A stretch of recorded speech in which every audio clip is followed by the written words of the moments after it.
Good evening. I hope you are fine. My name is Olalere, Principal Mimer Consultant, Horla Consult, cross-border education providers. We started a topic which we ended uh, last time we met. We discussed lack of preparation for exam. Today, we are looking at exam preparation. If you could recall, we discussed about entry point of an applicant to our institute, whereby we have to diagnose the applicant. If the applicant failed the diagnostic test, we proceed to postmortem test to find out the cause of his failure in diagnostic test. Then after realizing the student now, we start training. Then in our training, we use instructional materials and teachers. We bring the instructional materials and teacher together to process the student. Our institute is a like it's like is can be compared to a computer system whereby we have the input, we have the processing unit, then we have the output.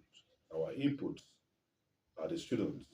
The processing unit is where we combine the instructional material and teachers to process students to get the output, which is desired result.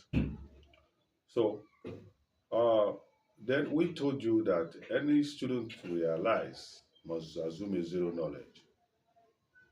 Then we bring in instructional materials. We have traditional materials, that's talking about textbooks, talking about workbooks, talking about other printed materials to use. Then we have audiovisual materials. Then we have technology-based materials too that we use to train our students. So they will steady start, but there's something we lay emphasis on in our training discipline. If students are not disciplined, there's no way they can acquire sound knowledge. So then we told you we are biased in the kind of teachers we employed. We make sure we employ seasoned, qualified, and experienced teacher who has wealth of knowledge in teaching. Then we start processing, you know, teaching using all the methods of teaching. We have basically two methods. We have teacher-centered method. We have student-centered method. So we teach, and we give rigorous teaching. Then we take the consent of the parents, and we are going to take the whole time of your child or your children, so that we're able to get a desired result. That is success. So what we now do is that the teacher will come to class to teach. Normally, we are operating on physical contact before, but we have a platform that is online, that's technology based, online learning, whereby we interact with our students. It's as if you are in a class, a live class, whereby you interact with your lecturers online. We have a platform now that we are developing that can accommodate 1 million students at a time. So we have students, our students scattered all over the world, training them on different exams. We have students sitting international English language testing system. We have students sitting test of English as foreign language. We have students sitting SAT, that is Scholastic Aptitude Tests, GRE, GMAT, and many more. Most of our students are not in Nigeria, they're abroad. Then we do the online training for them, whereby you have interaction with your teacher. We have interactive board. Teacher will be teaching on the board. You can ask questions, you can interact. That's will be able to cover large area in our teaching. And the teaching is super, then we get results. Let me take an example of an exam, JAM. The kind of training we give to JAM and some other exam is the same. Then what do we do? You look at the syllabus for the JAM. We based it on the syllabus for the JAM. Then what do we do with the syllabus? We teach the student based on the syllabus and we expand their horizon.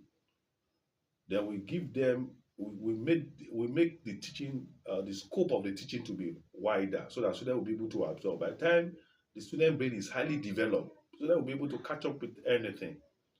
Then what do? We do the training, we start the training like around October. That is the first, we call it first dose, you know. So we teach from October to December. Then we examine them every 2 weeks. Then by December, we'll have covered the syllabus. Then we'll repeat again by January to get results using all our methods. Then after that, okay, we say, student, we can now present you for the exam, and we normally get results. So then what do we do? Let's take two subjects that I've discussed earlier. That is when I was discussing lack of preparation for the exam, physics and government. Let's look at the constitution in government. When constitution is treated as a topic, then we ask students to go to jam past question from 1978 up to date. Go and find out questions that came out on constitution. Then let's take example 1978. If a question on constitution falls in number 8, student will note it number 8, read the question, answer it. Then if it is another question on constitution came number 20, answer it. We now go on to 2025.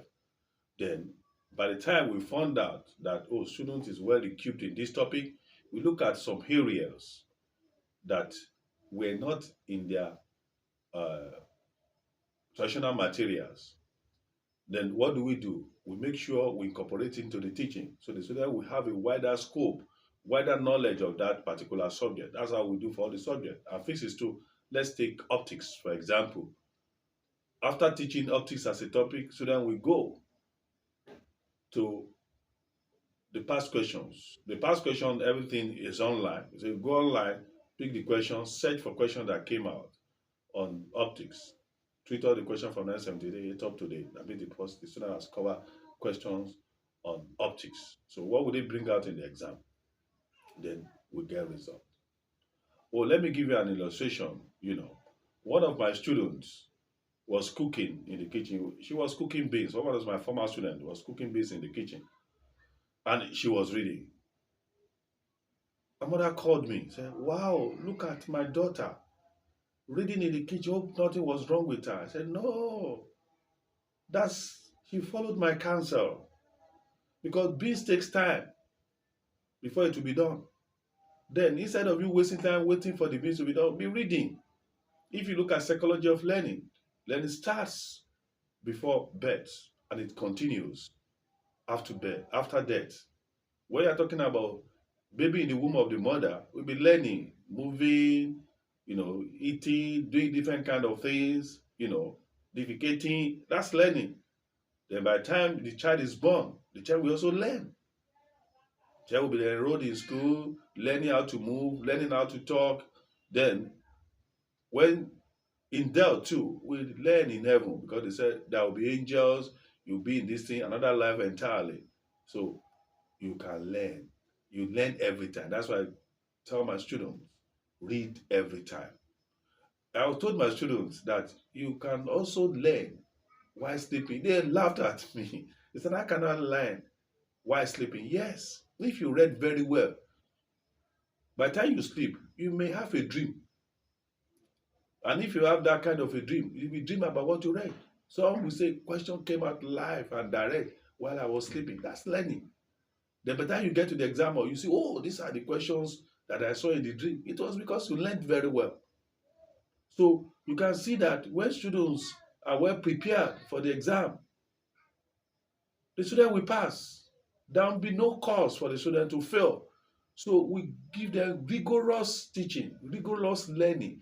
And we are talking about that discipline. We don't tolerate indiscipline. We tolerate discipline. By the time you are disciplined, you'll be able to move forward in life. So we'll be ending this lecture today. And I hope students, parents listen to me. I hope this will be of immense benefit to both of you.